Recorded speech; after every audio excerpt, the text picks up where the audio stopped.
I'm your host, Stephen Leslie, and welcome to This Day in Church History. We live in a world where the average person is not uniquely aware of history of any kind. For those of us who profess the Christian faith, it is very important for us to be cognizant of church history. Now, what do I mean by church history? We're not speaking particularly of any given church. We're exploring a concept that the Apostle Paul introduces us to, which we will call the Church Universal. In Hebrews 12:23 in the King James Version, the term General Assembly is used to describe the angels in heaven and human beings on earth who have faith in God. Obviously, for our purposes in this series, we can only look at the experiences of significant Christians throughout history and how their impact shaped the current climate of Christianity. Now, it is said that the blood of martyrs has punctuated church history, but this should be no surprise as the words of the author Tertullian has set the precedent for the church in the era known as the Dark Ages. In his work Apologeticus, Tertullian writes, "We spring up in greater numbers the more we are mown down by you. The blood of Christians is a seed of a new life." As we focus on this June 1st episode, the words of Tertullian could not be any more applicable in the 3 of the 4 stories that we will focus on in this episode.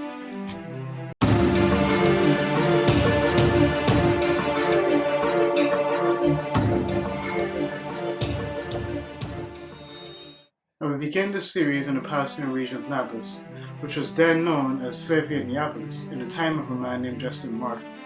Justin was born son of Priscus and grandson of Bacchius around the year 114 AD. So why is Justin Martyr important? Justin was one of the original Ante-Nicene Fathers, and his works appear in the first volume of the 10-volume series of the Ante-Nicene Fathers' works. Justin is also considered as one of the first Christian apologists or defenders of the faith against the pagan Roman Empire. At the time of Justin's influence, the ruler of the Roman Empire was a man named Antonius Pius. Justin addressed his first apology to Antonius. He then addressed his second apology to the Roman Senate, then under Marcus Aurelius' rule. One of his other works that survived was one entitled Trifle. What were the beliefs that stood out in these texts? Now we're going to deal with Justin's first and second apology, and we're going to list them in bullet points. So, just picking out some of the main things and ideas that survived into our modern time. In his first apology, Justin addressed the existence and influence of the Logos in Old Testament times, because as we know, Jesus is referred to as the Logos, or the word or thought of God. Then he discusses the practice of moral purity in respect to judgment. Then he discusses belief in immortality and the resurrection. He believed that Jesus, the Son of God, was divine. In his second apology, he deals with the world and how it is kept from destruction because of the righteous who live in it. Then he deals with the eternal torment for the wicked, and then the significance of God and Christ's name. Though most of Justin's thought has survived in a modern Christian era, some of his ideas were elementary and in their developing stages. However, we recognize Justin because when asked to sacrifice to the Roman gods, he refused, and for this reason he was beheaded around 165 AD on June 1st.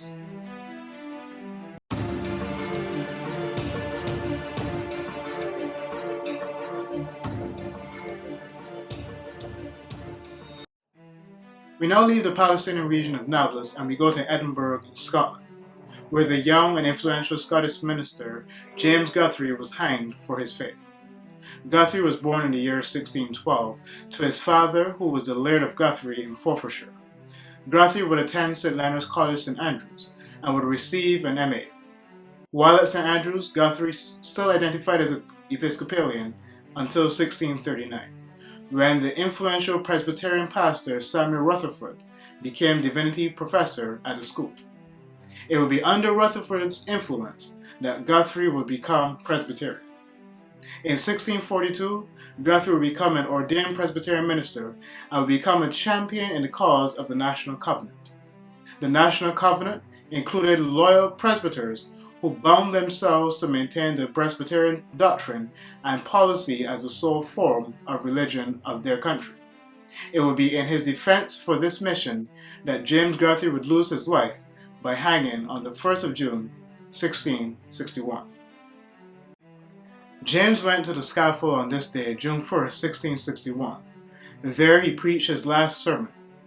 I do believe that Jesus Christ came into the world to save sinners, of whom I am the chief.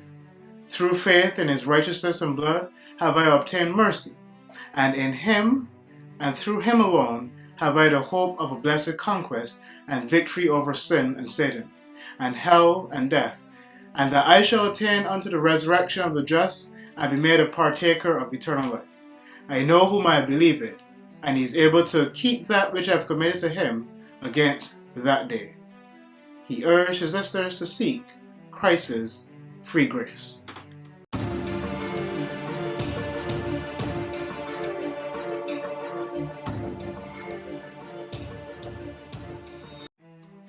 We leave Edinburgh and we come to a region in Cornwall known as 12 Heads, where we meet our next story of faith. Run, Billy! Deep inside a tin mine, instinct screamed at Billy Bray. He dropped his work and fled.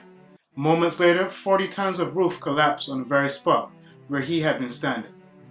Inwardly, Billy shook with terror. He knew as surely as he was standing there alive that if the mine had collapsed on him, he would have gone straight to hell. For although Billy was raised in a Methodist home, he had turned to alcohol and become one of the wickedest workers in the mine. Born on this day, June 1st, 1794, at 12 Heads in Cornwall, England, he had the makings of greatness. He was lively, energetic, good-humored, full of spirit and courage, always the life of the party, but inside he was filled with terror.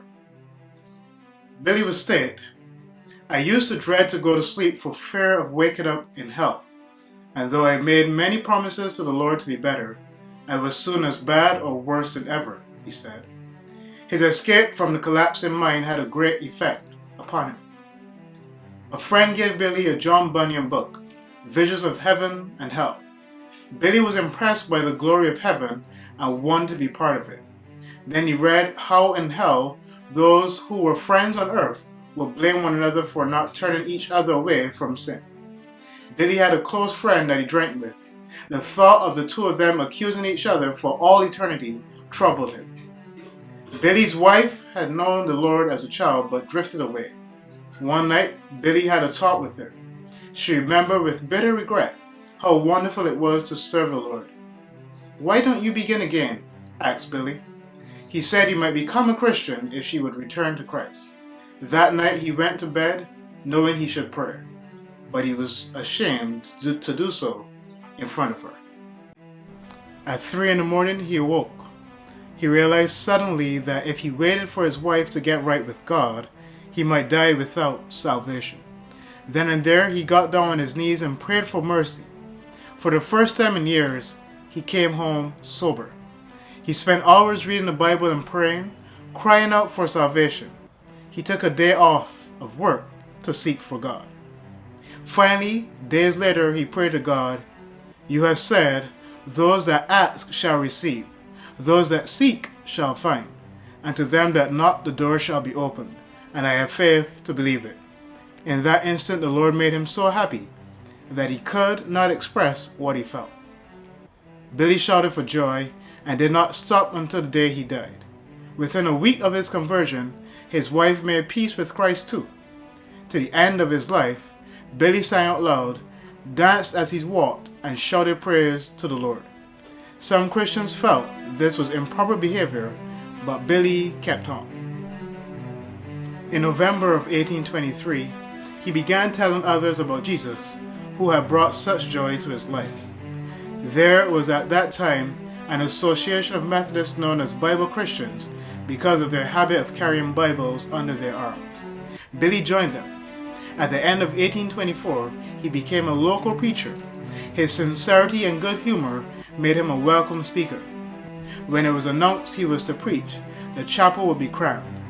Billy would continue on with his unconventional style of preaching until his death on the 25th of May, 1868.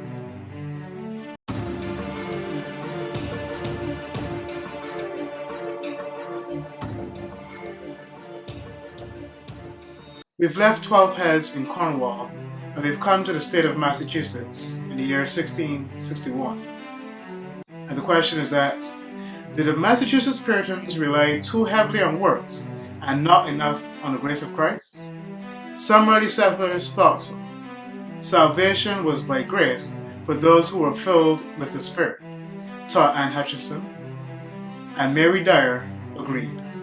To the Puritans, this seemed antinomian, that is, opposed to law. Mary Dyer was a very proper and fair woman, according to Governor Winthrop. With her husband, William, she came to the New England colony in 1635 and joined the Boston Church. At first, all went well, but when Anne Hutchinson began to push her views, Mary agreed with them. William also adopted the ideas and was disenfranchised in 1637. When Anne was expelled from the assembly in 1638, Mary Dyer was the only person who would stand with her, accompanying her from the building. Mary had a stillborn child, and the congregation cruelly suggested that this was the hand of God punishing her. They started a rumor that it was a monster. The Dyers were expelled from the colony and helped found Providence, Rhode Island. Mary Dyer traveled to England in 1650.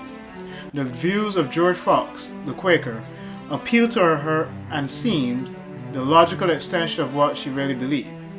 She became a Quaker, and on her return to Rhode Island, she was arrested and jailed in Boston, but released on her husband's entreaty. More and more she felt the need to spread the gospel as she saw it. She made missionary trips into New Haven and Boston. In 1659, she visited Quaker friends who were jailed in Boston. Local authorities wanted her to get out of town and not return. Return she did, however, and was condemned to die in September of 1659. She was given a reprieve, however, although 2 Quakers had traveled with her to look the bloody law in the face. They were executed. Once more, Mary Dyer put her life on the line. For the 4th time, she defied the Massachusetts law. She was arrested and condemned to death, all pleas by family proven ineffectual. The Massachusetts authorities refused to let Mary go unless she swore never to return. This she would not do. In obedience to the will of the Lord I came, and in his will I abide faithful to the death. On this date, June 1st, 1660, Mary Dyer was hung. To them she was simply a hard-headed heretic. Like many of the early Quakers, she was willing to pay the price for her faith. It seems that she even longed for martyrdom. Once again, I'm your host, Stephen Leslie, and this is where we end this episode of This Day in Church History. Stay tuned for upcoming episodes and stay blessed.